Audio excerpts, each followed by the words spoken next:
For decades, tobacco companies have been selling cigarettes that cause millions of deaths and diseases around the world. In Canada, smoking is responsible for about 45,000 deaths every year and costs the healthcare system billions of dollars in treating smoking-related illnesses. In response to this public health crisis, the Canadian government and several provinces have taken legal action against the tobacco industry, seeking to recover some of the healthcare costs associated with smoking. These lawsuits are based on the premise that tobacco companies knew about the harmful effects of their products, but concealed or misrepresented them to the public, and engaged in deceptive marketing practices to increase their sales and profits. The first province to sue the tobacco industry was British Columbia, which filed its lawsuit, and since then, all 10 provinces have launched similar lawsuits, claiming a collective $500 billion in damages from 3 major tobacco companies: Imperial Tobacco Canada Limited, Rothmans, Benson & Hedges Incorporated, and JTI McDonald Corporation, as well as their foreign parent corporations. These lawsuits have faced many legal challenges and delays from the tobacco industry, which has tried to block or dismiss them on various grounds. For example, the tobacco companies argued that the provinces did not have the constitutional authority to sue them, that the federal government was partly responsible for regulating tobacco products, and that the lawsuits violated their rights under international trade agreements.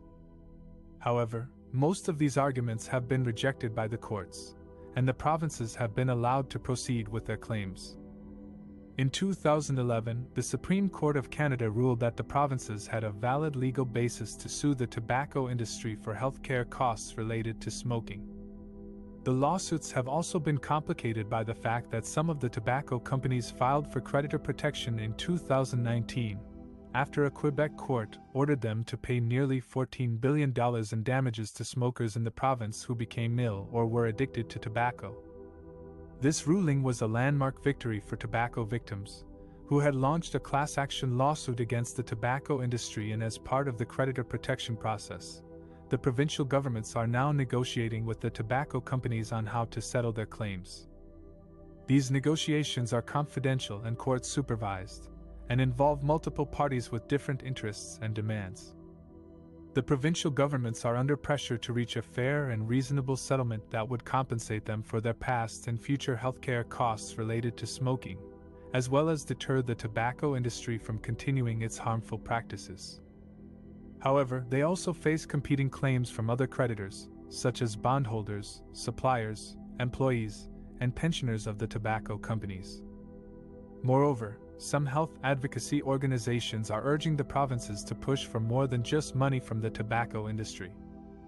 They want the provinces to use this opportunity to demand measures that would reduce smoking and change industry behavior, such as banning tobacco promotion, disclosing internal documents, and imposing penalties if smoking reduction targets are not met.